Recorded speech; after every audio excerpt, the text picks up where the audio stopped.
Monday morning, a little later than normal for our Motivational Monday. I got behind this weekend, and I typically record these on a Sunday morning in the wee hours before church starts around 7 a.m. And with going to Winter Jam with the youth group on Saturday night and getting to bed closer to midnight, I was just behind, and this was the last thing that I didn't get to do. So here we are later on Monday, and here at the parsonage, and sitting here at the dining room table, and hopefully your Monday is going well. There are a lot of people who are in need of encouragement and prayer these days, and especially in our church body. I know we have some people who are just really going through it.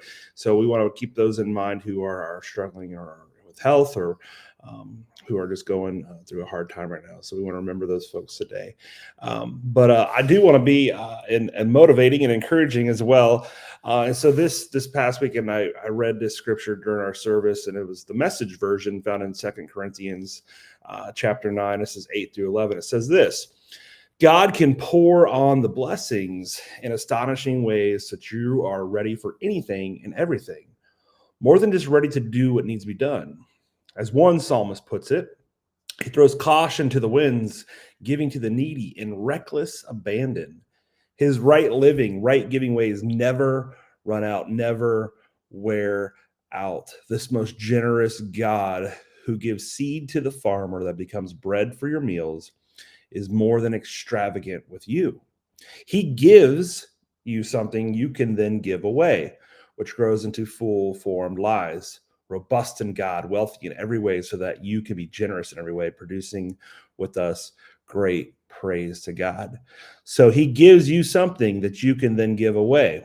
So what do you have then that could change the world and help people grow into full formed lives, robust in God and wealthy in every way? And so I was thinking about what are the gifts that we can embody as followers of Jesus, and all of us have very different gifts. Some of us have similar, but they're always unique to us. And God grows us and changes us through our life on our journey as we look to be like Him in every area of our life. And so I was thinking through some of the gifts that maybe you have, and maybe that's love and compassion. This idea that you can show unconditional love and compassion to others. That's really easy for some of you, and for others, that's a really hard thing to do, is to give love and compassion that's unconditional. There's wisdom. Some of us have this ability to make wise decisions that are spiritually based and honor Jesus very well. Discernment, the ability to discern between right and wrong.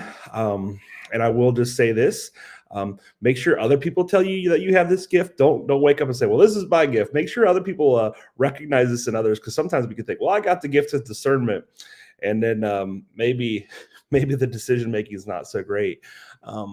In the way we know what our gifts are is being in community with each other, and others recognizing that, and holding us to it, and also encouraging us, that says, yeah, you have that gift and you get to walk in it.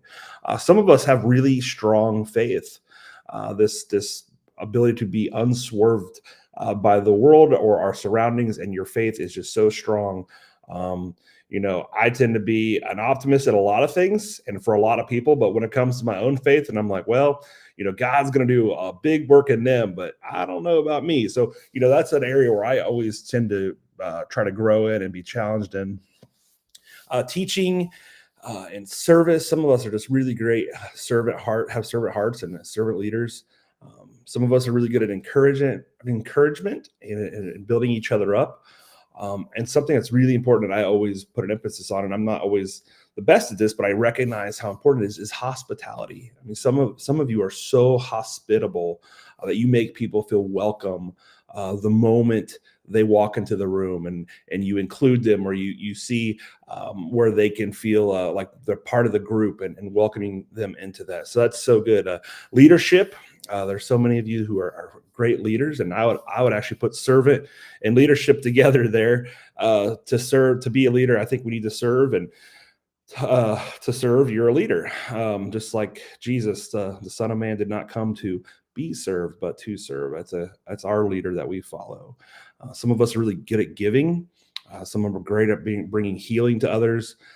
prophecy, which encourages the body to grow in the likeness of God, evangelism, sharing your faith, and then there's always mercy as well that allows us to see people the way God sees them and restores them. And so I am not good at all those, and I know you're not either. So, but God has given us something, one of those in one of those areas for us to grow in. And so I'm reminded again, as Paul said in this 2 Corinthians chapter 9, he says, this most generous God who gives seed to the farmer that becomes bread for your meals is more than extravagant with you. He gives you something, right? So one of those things, then you can give it away. So what do you have? Which one of those gifts do you have that can change the world around you? And maybe not um, influencing every continent and country, but maybe even if your world is one area of Champaign County or wherever you're located, your neighborhood, your immediate family, your workplace, what gift has he given you that can you can then give away and that will help people grow into full formed lives, robust in God. And so I encourage you. That's the motivation today to to ask what our gifts are and to see how we can use them and be reminded that God will meet us as we say yes to Him. So thanks for joining Motivational Monday today. I know we're tuned in late. I'm sure you guys have an awesome day ahead of you, and we'll catch you next week. We love you and praying for you.